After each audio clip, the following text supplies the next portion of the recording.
Hello, everyone. Welcome to Barca News. It is October 4th, 2024, and Nike and Barcelona are accelerating the finalization of their agreement so Laporta can present it at the General Assembly. Also, Maria Elena Fort is set to hold a meeting discussing the plans to return to the Spotify Camp Nou. And finally, Alejandro Garnacho has been offered to Barcelona. We have a lot to discuss, so let's begin.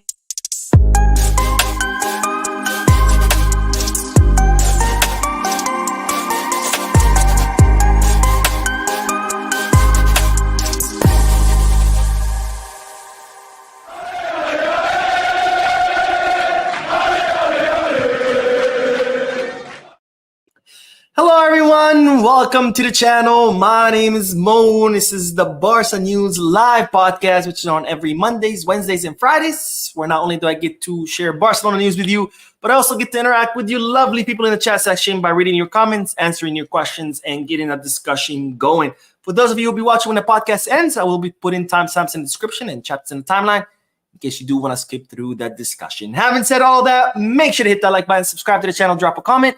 If you are looking for any Barcelona jerseys or merchandise, make sure to hit the Kickback, Goal Kids, or Fanatics. And if you are looking to place any sports bets, make sure to bet us.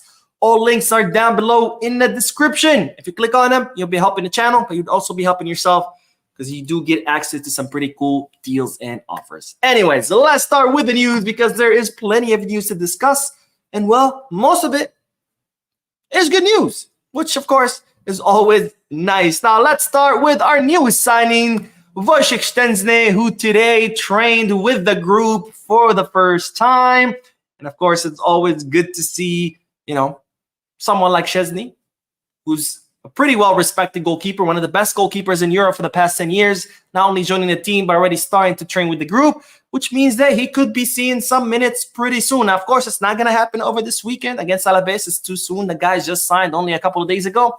But it is reported that Barcelona will be taking advantage of the winter break, or not the winter break, sorry, the FIFA international break in order to bring Szczęsny up to speed so he can be ready once the FIFA international break is over, because after all, we do have some difficult matches coming up, including the Bayern Munich match in the Champions League, and of course, El Clásico match against Real Madrid in La Liga. Now, sources that close to Szczęsny are saying that the goalkeeper truly believes that once the international break is over, he will become the starter or the starting goalkeeper for the first team. Because, ladies and gentlemen, Szczęsny has not come out of retirement so he can come to Barcelona, sit on the bench, sip on some margaritas. He is here to compete. He is here to become Barcelona's starting goalkeeper, as he said it during his statements when he first signed. He said that, he was here to compete, that he was here to prove himself or prove to everyone that he could be the starting goalkeeper. So that's exactly what Szczęsny believes deep at heart. And honestly, if he does end up, getting back into competitive form, I don't see that not happening. I think Szczęsny could easily take the spot away from Iñaki Peña. And if he doesn't, it means that Iñaki Peña has stepped it up and has proven to Flick that he's better than Szczęsny. Either way, I don't care. I don't care if it's Iñaki. I don't care if it's Szczęsny. I don't care if it's Ter Stegen. I don't care if it's Ferran Torres. I want whoever is the best to be in front of Barcelona's goal, because after all, that's an incredibly, incredibly important position. So whoever can convince Flick that he's the best at that position, I'm all for it. So we'll see what happens, but I think we all could see Szczęsny easily taking that position away from Iñaki Peña. Now, speaking of trainings, who else trained with the group? Gavi, who hadn't trained, actually, I think it was yesterday or Monday. Monday. He didn't train with the group, but today he was back in training with the group, and based on his recovery, based on how he's doing in training, Barcelona expect him to receive the green light once the FIFA international break is over. Now, as I said yesterday, Barcelona will be taking advantage of the FIFA international break.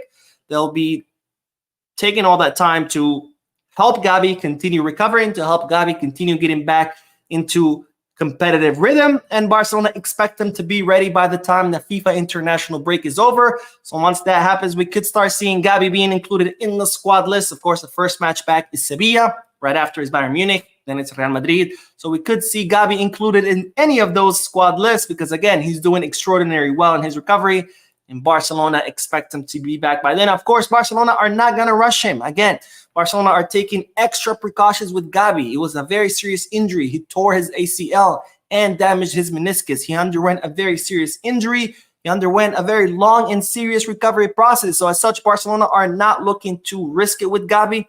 They think he'll be ready by the time the international break is over. But if there's the tiniest sign that he might not be 100%, maybe he's going to be a 99%, Barcelona are not going to rush him, and they're okay with delaying his return even further because, again, they don't want to rush him. They want him to be 200% ready, not even 100% ready, 200% ready, because Gavi, of course, is a key player for Barcelona, and Barcelona don't want to see him get re-injured. But for now, it's expected that he will be back after the international break. Now, speaking of the international break, we do have to talk about the players who will be called up to Spain because yesterday I talked about the preliminary list that had been released. Of course, preliminary list is not the final one. It usually have more players than the final one. And then that's kind of like the list that includes all the players that the coach is considering. And then from all the players he's considering, which is the preliminary list, then the coach decides the final list, which is the actual players that are going to be called up to the FIFA international break. And while today Spain released their list, their final list, now we know which Barcelona players will be participating in this garbage made up Nations League during the next 2 weeks. This is the final list of Spain, which of the players that Luis de la Fuente has called up. And as you can see on this list, first of all, we have Pau Cubarsí under defenders being called up to the international, to the first team. Of course, last break he was not. He was called up to the under 20, if I'm not mistaken, or under 21. Maybe under 21. They're the ones who won the Olympics. Then we also see, of course, Pedri. That's a usual name. We see him getting called up all the time. We see Lamine Yamal, and of course, Ferran Torres. So 4 names have been called up or have been included in the final list that will be participating in this garbage and made-up trophy called the UEFA Nations League. And it's going to be Pau Cubarsí getting called up for the first time, Pedri, Ferran Torres, and Lamine Yamal. So 4 Barcelona players have made the cut, which, of course, it's bad news for those 4 players, or maybe for those 3 players. We don't care if Ferran Torres gets injured, but Pedri, Lamine, and Pau Cubarsí will be participating. Not good there. But the good news is Alejandro Balde has not been included. And that's very important because, remember, Balde also had a serious injury. He also underwent surgery. He was also out for several months. And as you've seen, Flick has been rotating him a lot because he doesn't want him to get re-injured. So Balde has not been included. Sucks for Balde, but overall, it's great news because we know that he's going to spend the next 2 weeks resting. That's great news because, he needs to rest. He runs a lot. He pretty much takes care of the entire left flank by himself since we don't have a left winger. And then Iñigo Martinez has also not been included. That's also good news. Of course, sucks for Iñigo Martinez because he's been doing exceptionally well. I think he more than deserves to be called up to the first team. But for us Barcelona fans, that's great news because Iñigo has also played every single match except the one against Osasuna. So he too needs rest. And given how important he's been in defensive line, I think that's good news. So he can be fresh for that Champions League match against Bayern Munich and the Clásico match against Real Madrid. And then there's Marc Casado, who has not been called up to the first team, but has been called up to the under 21. So unfortunately, Casado will also be participating in the international break. Hopefully, all of our players can come back healthy without any injuries because we need every single one of them, especially with this crazy calendar that's upcoming. All right, let's do the chat section, and then we will talk about the Nike deal. Yes, ladies and gentlemen, I know you guys are tired of hearing it, but I do have news. And it looks like we're not going to be talking about the Nike deal for too long. All right, Troop says, I would take Garnacho for the right price, but players from the Premier are always overpriced. We'll talk about Garnacho in a little bit. Gio says, I wouldn't mind Garnacho joining the club, but I just can't see him willingly going to Barca. Again, we'll talk about him in a little bit. Let's see. Zodiac says, Garnacho's amazing. Oh, my God, everybody's talking about Garnacho. Chill, guys. We'll talk about Garnacho in a little bit. But says, Garnacho's an amazing player, but for the right price, Barca should go in for him. Troop says, bro, okay, no more Garnacho comments, guys. We're going to talk about Garnacho later. All right, let's see. Mohammed says, hi, Mo. I hope that our player come back with no bad defect. Yeah, no bad effect. I agree with you, my friend. You know, the FIFA international breaks have never been kind to us. We've always had injuries, but hopefully nobody comes back injured. Everybody comes back healthy because we have some pretty important matches once it's all over. And okay, it says, hey Mo, always watching from Botswana. We don't need that Penaldo fanboy in Barca. We make our own stars. Lamine is La Liga's best player for September, and there is more to come. Visca Barca. Visca Barca indeed. And Gia says, honestly, Rafa is rubbing me much better than Nico at the moment. I know he's not nearly as skillful as Nico, but he always gives 100%. Yes, Rafinha's having a great season so far. He's had some pretty great performances, but if I had to choose between Rafinha and Nico, I'm going to choose Nico because Nico's like another Lamine Yamal. He's not as good as Lamine Yamal, but as far as the dribbling skills, as far as the danger that he creates, the openings that he creates with his skills, I think he's a lot more dangerous than Rafinha. And to have two dangerous players on our wings, Barcelona would be absolutely lethal. Because remember, right now, Barcelona is only lethal through the right and through the middle. We hardly create any danger through the left. And despite only being dangerous from 2 out of 3 sides, we have been killing it. We've been scoring goals, creating chances. We've been very effective. Now, imagine if we bring someone like Nico on the left wing, and now we're dangerous from the right, the middle, and the left. Can you imagine how much more effective we would be? Again, we're already pretty effective with 2 out of 3 flanks. Imagine 3 out of 3. That would be absolute insanity. So I would prefer Nico Williams just because he is a lot more dangerous than Rafinha. Not that it means that you can't still play Rafinha. You can still play him in the attacking midfield position. You know, rotate him with someone like Dani Olmo. That's still a possibility. All right, let's do the next bit of news because we do have to talk about Nike. Because, ladies and gentlemen, I do have an update for you, and this update is good news. Now, last time I talked about Nike, I told you that negotiations have pretty much been done. Barcelona and Nike had agreed on all the major parts of the contract, and that Laporta was hoping to finalize this by the time the General Assembly rolls over so he could present it. Now, when is the General Assembly? As I reported in yesterday's video, it has been confirmed 100%. It will be on October 19th. So October 19th, Joan Laporta and the board of directors will be meeting with the delegates of the club where they're going to present the fiscal year that just ended, which is the 2023-2024. They're going to present how much money Barcelona made, how much money Barcelona spent, what are the profits, etc. And then they're going to present the budget forecast for this financial year, which is the 2024-2025. And Laporta is hoping to present the Nike deal as being done, sealed, and signed. So what does this mean to the deal? It means that Barcelona and Nike are now accelerating the finalization of the agreement. Now you might say, Mo, but you said the deal is done. Yes, negotiations are done. They have agreed on all the major terms of the contract, the length, how much Nike is going to pay per season, any kind of bonuses, variables, the signing bonus, all of that has all been agreed to. But of course, like every contract, there's the small print stuff. There's the small details that you have to finalize. After all, this is a multi-million-dollar contract. So there's there's going to be probably 1,000, 2,000 page contract. So there's still the little details that need to be finalized. You know, dot your I's, cross your T's. And now Barcelona and Nike are accelerating the finalization of these small terms. Because again, Laporta wants this contract signed, done, and everything by October 19th, so he can present it to the club delegates during the General Assembly and say, look, it's signed, it's done, let's fucking go. Now, what are the terms of this contract?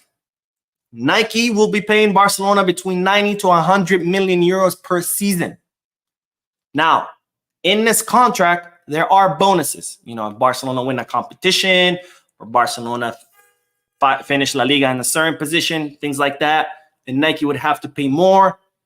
And Nike could end up paying up to 140 million per season. So base, it's 90, 100. If all those bonuses are met by Barcelona, it can be up to 140 million per season that Nike is going to pay. The signing bonus, they're saying it's between 120 to 150. This will be huge Why? Because this will cover all the losses that Barcelona suffered from the Barca Vision deal. Remember, Barcelona sold part of Barca Vision to Libero. Libero did not pay, so that's a loss on their accounts. The signing bonus will cover those losses, which means Barcelona will automatically reach the 1-to-1 rule. And finally, the length of the contract, it will be 10 years. So a 10-year contract where Nike will pay 90, 100 million euros per season for each season of those 10 years. It can go up to 140 with the bonuses and a signing bonus of 120 to 150 million euros. The negotiations are pretty much done. Now Barcelona and Nike finalizing the small details because Laporta wants to present this to the General Assembly on October 19th, which is right around the corner. All right, let's get back to the chat section, and then we will talk about the Spotify Camp Nou. More good news. There's plenty of good news today. All right, let's see. Nima says, Palino Ferran will only ruin him further and lower his value. Plus, as Mo mentioned before, he has a contract for a few more years. Please stop hurting the club. Use support. Ferran's contract is for 5 years. He's been here for 2.5, so he's halfway through his contract. I think I agree with you. You can't just put a player on the bench if you want to sell him. You have to give him some minutes so you keep him in competitive rhythm, because no club is going to want a player that's been sitting on the bench for 2 years, right? So you are right in that, but I think a lot of it has to do with just Flick putting Ferran in as a placeholder, just because he's waiting for Ansu to get ready. I think that's what it is. But I'm sure we're still gonna see Ferran play, even if Ansu becomes the starter. We'll see Ferran play as a rotational player. Let's see. Joy says, Nacho is Ronaldo boy. He will likely go to Madrid and come to Barcelona. Do not touch says me and Mo be having the same mindset when it comes to Barca. That how I know Mo is using brains and not just passion when it comes to decision. Well, thanks, my friend. Let's see. Tapin says they should have called only Ferran Torres. They can milk him all they want. We don't care about, but not Yamal, Pedri, and Cubarsí. I mean, Ferran actually does decent with the Spanish national team, and as useless as he's been lately, we still need all of our players to be healthy, right? Because we need all of our available players, especially given this hectic calendar. So I might not be a big fan of Ferran, but I'm also not gonna wish, for him to be injured or tired or exhausted. We still need all of our players available. All right, let's see. Nima says, having La Masia is a blessing and a curse. We'll always have top young Spanish players, which means the Spanish national squad would always feed off us. That's so funny, because I was thinking that yesterday when I was just talking about the preliminary list that Spain had released. And I was like, man, it's like a double-edged sword to have all these great players, because on one hand, of course, you want great players so your team can win. But on the other hand, it's like, shit, that means everybody has to report to national break, right? Because it's not just Casado, Cubarsí, Lamine, Pedri, and Ferran. There's also Koundé is going to be called up for France. Rafinha is going to get called up to Brazil. Lewandowski is going to get called up to Poland. So it's like that goes the whole team, right? If Araujo was healthy, he would have been with Uruguay. If Christensen was healthy, he would have been with Denmark. If Frankie was healthy, he would have been with the Netherlands. And not to mention, Gavi, Olmo, Fermin, all these guys would have gotten call-ups. Ter Stegen would have gotten called up to Germany. So it's pretty much the whole team, And it's like every international. By the way, there's another international break in November. It's like, what the fuck is going on? Like, I'm so fucking tired of these international breaks. Again, I get it for the World Cup qualifiers. That's fine, right? So we have the major tournaments, right? We have Copa America, Euros, World Cup. All those are during the summer. They have zero effect on the season. Now, during the season, I understand the World Cup qualifiers. Those you have to do them. You can't do them, in the summer, because that's when the World Cup happens, right? You have to do them during the season. That's fine. But then what the fuck is the UEFA Nations League? Those matches, they used to be friendly matches. Teams would play friendly matches just to stay in rhythm. And then UEFA decided to convert those friendly matches into a trophy, into a cup, a Nations League that nobody gives a fuck about. The only reason they do it is because, obviously, a UEFA Nations League match is going to generate a lot more interest and more money than just a friendly match. And B, because that way the clubs cannot say no, right? Because if it's an official competition, the clubs have to release their players. It's absolute bullshit, but anyways. Do Not Touch says, I would choose Nicole to, I'm thinking you meant Nico too, but can't deny the passion Rafinha is playing right now. No, you can't. You can't, but, Nico's still more skillful, right? You can have a player who's doing great, but if if you have the option of choosing someone who's even better, why not, right?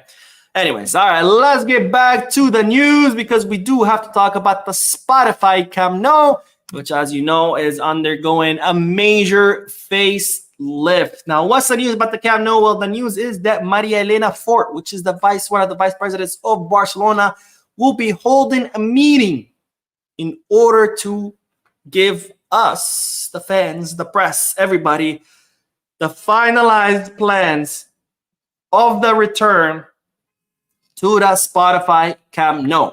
Now, we know that the construction of the Camp Nou has been going on time. In fact, Barcelona got approval from the city of Barcelona to do work 24 hours around the clock. Of course, at night, they can only do work on the interior of the stadium, which doesn't cause noise, so the neighbors can sleep, so no like hammering, no digging, nothing like that, just internal work that doesn't cause any noise. But nonetheless, Barcelona can work on the stadium for 24 hours around the clock, 7 days a week. There was a little bit of delay at first after the schedule was approved because Barcelona were having hard time, or the construction company, Limac, were having a hard time of finding more workers, right? Because longer schedule, you need more shifts, you need more employees. So they've had to bring employees from outside of Catalonia in order to work on the stadium 24 hours. So there's a little bit of delay, but we still don't know when exactly we're going to go back. Barcelona, we're hoping to go back by the end of this year against Atletico Madrid on December, I think it's 22nd. But now with the delay, there's some reports saying Barcelona not going to be able to go back until January in the match against Valencia, which is towards the end of January after the winter break. Now, we no longer have to speculate because Maria Elena Fort will be holding a meeting next week. She will be presenting the finalized plan for the return of the Spotify Camp Nou, which will tell us exactly when will the first team go back to the Spotify Camp Nou. But it's also going to give us also the entire plan, right? Because even when the first team goes back, the stadium's only going to open at 66% capacity. And then slowly the construction is going to continue. And by the summer of 2026, the stadium should be completely done at 100% capacity. So the plan is not that Maria Elena Fort is going to present is not only going to be for the date of the return, but also the different phases, even after the team returns.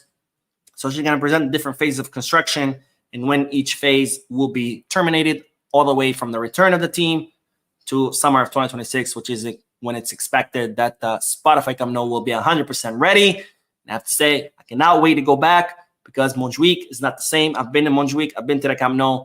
Montjuic sucks.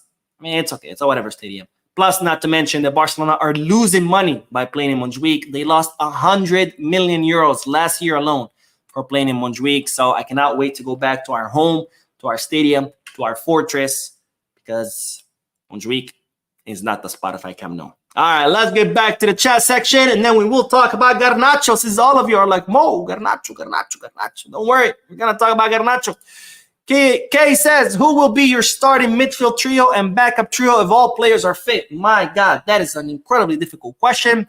I'm so happy that I'm not Flick and I don't have to make this decision, even though what coach would not want this problem? Every coach in the world would love to have this problem, to have so many talented players, to not know who to pick. But my starting midfield would be in a double pivot, Marc Casadón and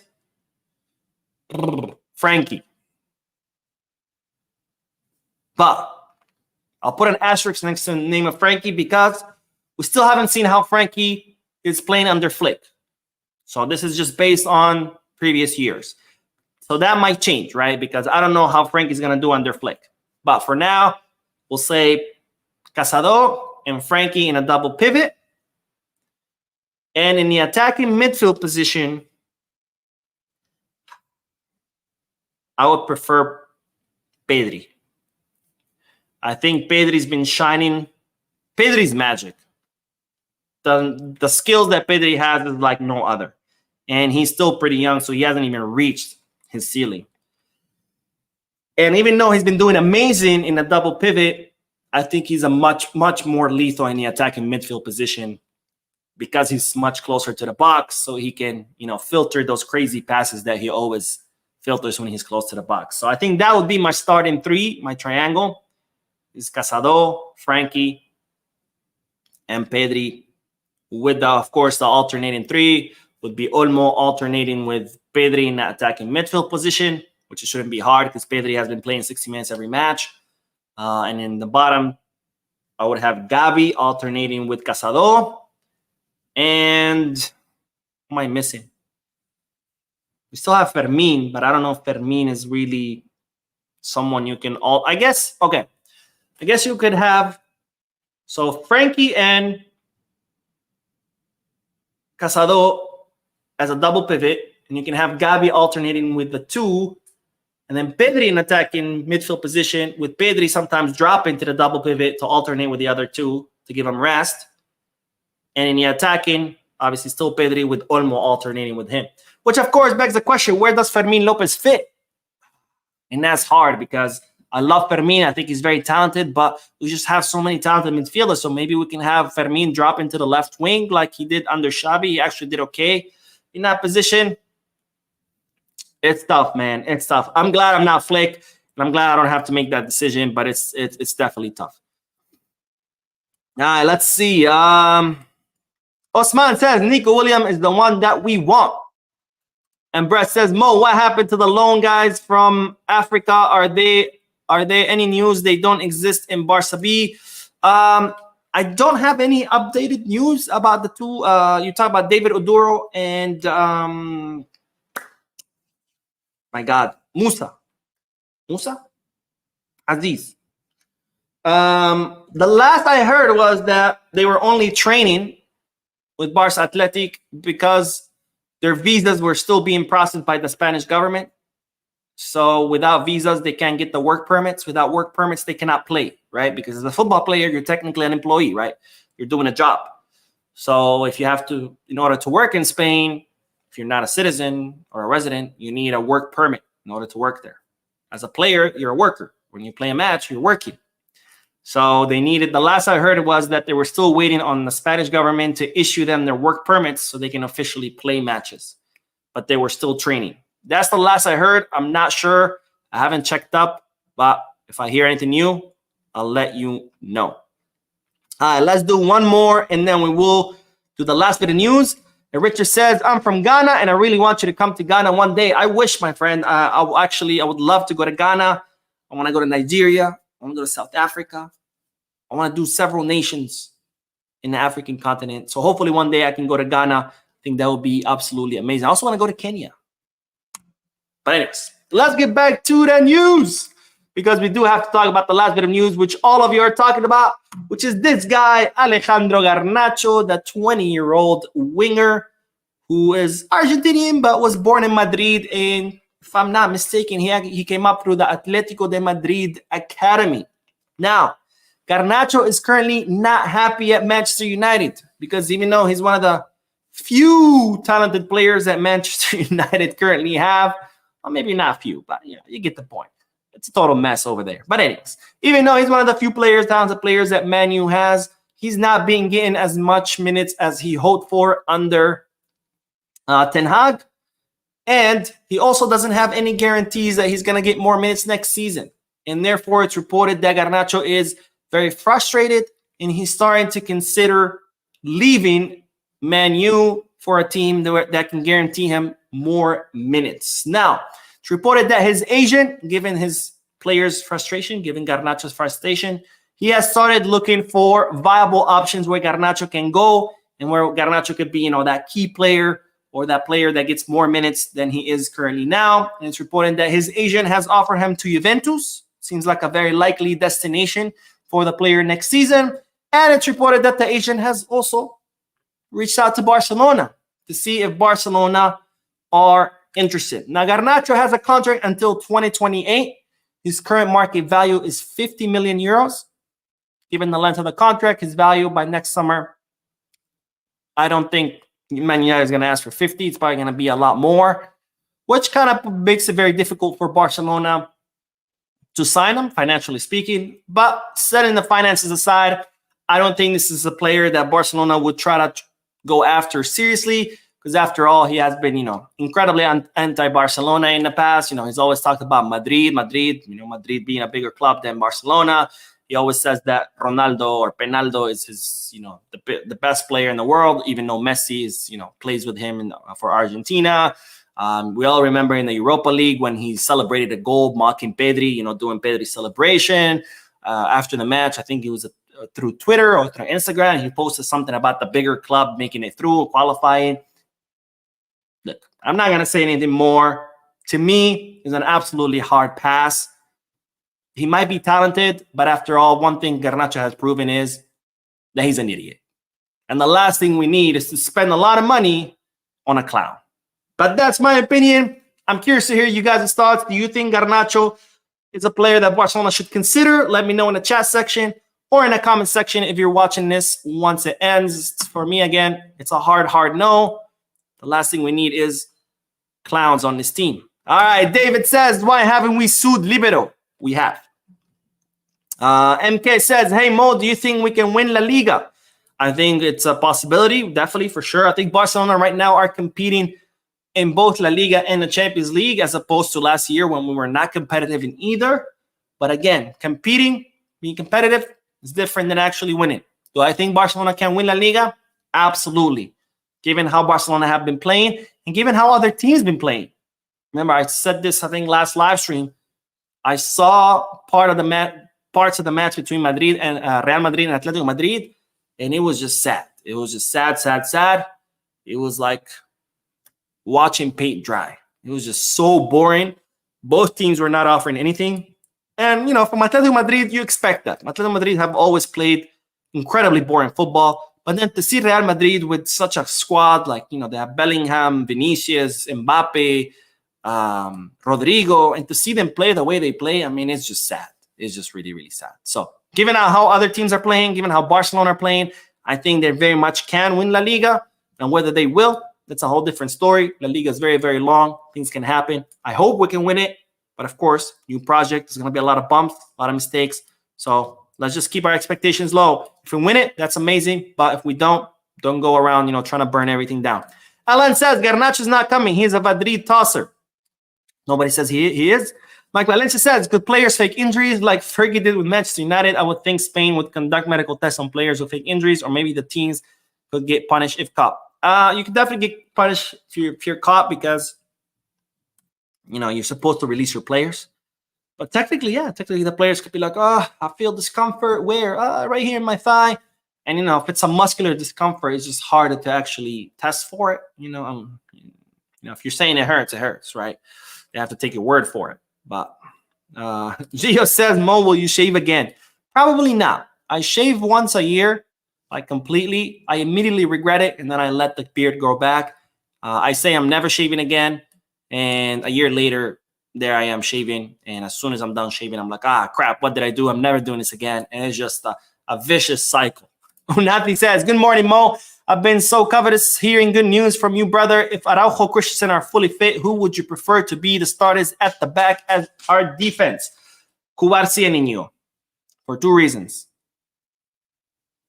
Because they're both great. So I guess one reason. But the second reason, the first reason is because right now, Cubarsi and Iñigo have been absolutely spectacular, and I wouldn't want to change that. Now, you might say, well, Araujo's also great. Wouldn't the Araujo be great? Yes, but Araujo has been a little bit disappointing with his attitude. I've been a huge fan of Araujo from day one. I think he's easily one of the best center backs in the world, not even in Europe, in the world. I think he's incredibly talented. He's incredibly dedicated to the club, always been passionate for the club. But the way he's been acting about his renewal, not even, wanting to pick up the phone and tell Barcelona yes, no, like his renewal offer has been on the table for months now, from the beginning of the year. And I don't like that. And because of that, I think I would prefer to have Cubarsi and Iñigo start over him.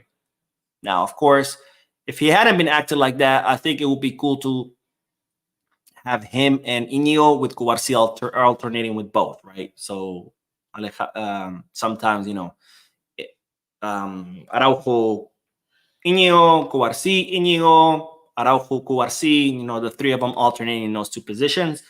And Christensen, have him maybe playing a defensive midfield position when you need him, and also have him alternate, but kind of like having your main three being Araujo, Cubarsí, and Iñigo. But because how he's acted, I think Iñigo and Cubarsí should be the starters, with Christensen and Araujo being the backups.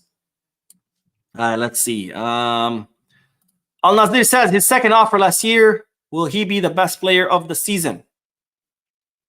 His second. I don't know what you're talking about. Jimmy says we don't need Garnacho. He's very poor tactically, but he's good inside the box. I mean, we do need a left winger, but I'm firmly against having that clown in our team. Anyone says we've been crying for depth in the squad, so let's not complain for a second on having too many attacking mids. No one's complaining. We're just saying it's gonna be a difficult position for Flick. Oh, baby's come back with the donation. I'm sorry, my friend, I just saw it. But he says, "What's up, Mo? Happy Friday." Thank you, my friend, for your donation, and happy Friday to you too. Ahmed says, "Thank you for the detailed information you've always provided.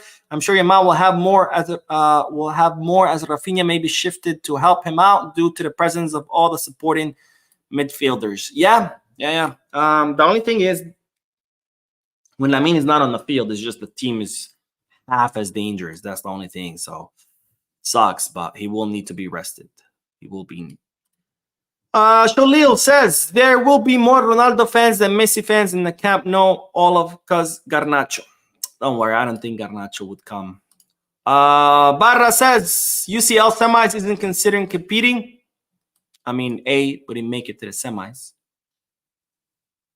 And B, losing against teams like Royal Antwerp, losing against Shakhtar, and the way we lost against PSG, you tell me if that's competing. Unati says, "Good morning, Mo. I'm concerned about Koundé having too many minutes. If Araujo and Christensen are fully, do you think Hansi will pick them as our first choice as our defense?" I am worried about Koundé too. I think that's another thing. When Araujo's healthy, I think maybe Araujo could substitute with Koundé a few matches here and there, assuming that Hector Fort is still not ready. Because it seems like Flick is not fully convinced that Hector Fort is ready to start full matches. So maybe Araujo could go and do that job of substituting Koundé, because Koundé will need rest. He's played 90 minutes of every single match. It's insane. And Klaus says 100% Madrid tosser. Yeah. Nishika says we will win 2 trophies this season. We are praying for injury-free for all the players, especially Lamine, Lewy, Rafa, Pedri, Iñigo, Pau Cubarsí, Casado, everyone. Amen, my friend. Amen. And Sean says, should Gavi, Araujo, and Frankie go straight to the lineup or fight for their spot? They have to fight for their spot. Nobody should be given, not even Lamine, right? Even though, of course, Lamine, there's nobody better than him on the team, like at all. But even Lamine, if somehow Barcelona produce another incredibly talented right winger, or we sign an incredibly talented, he should still compete for his spot. Everybody should compete for their spot. Nobody should be given a spot just for the fuck of it. Like, oh, here, you seem cool. Here's a position. No, everybody should compete for their position, period. Nicolas says, Mo, hope this international break be kind to us. Thanks for the news. Bizca Barça. I hope so too, my friend. And yes, Bizca Barça. And Isaac says, I have been screaming for Edon Segrova since last 2 seasons. This guy is world class. We have to get him to help Lamine out. We do need help for Lamine, for sure. Al Nazir says, Yamal won Best La Liga Player of the Month. He was the youngest to win it last year. Will that make him the best player of the season? To me, right now, he is the best player of the season by miles. Whether he's going to end up winning it, that's a different story. And Gio says, Pedri and Haaland might match the De Bruyne and Haaland duo. Pedri and Haaland? Or Pedri and Lewy? All right. Anyways, that is all the news. I will be uploading more videos. I think 2, maybe 1. I'm not sure. There's a lot of news that I have to cover. But I will be uploading more tonight. So stay tuned to the channel. Thank you for tuning in. For your likes, your comments, your subscriptions, your generous donations. I will see you in the next video. And as always, Bizca Barça.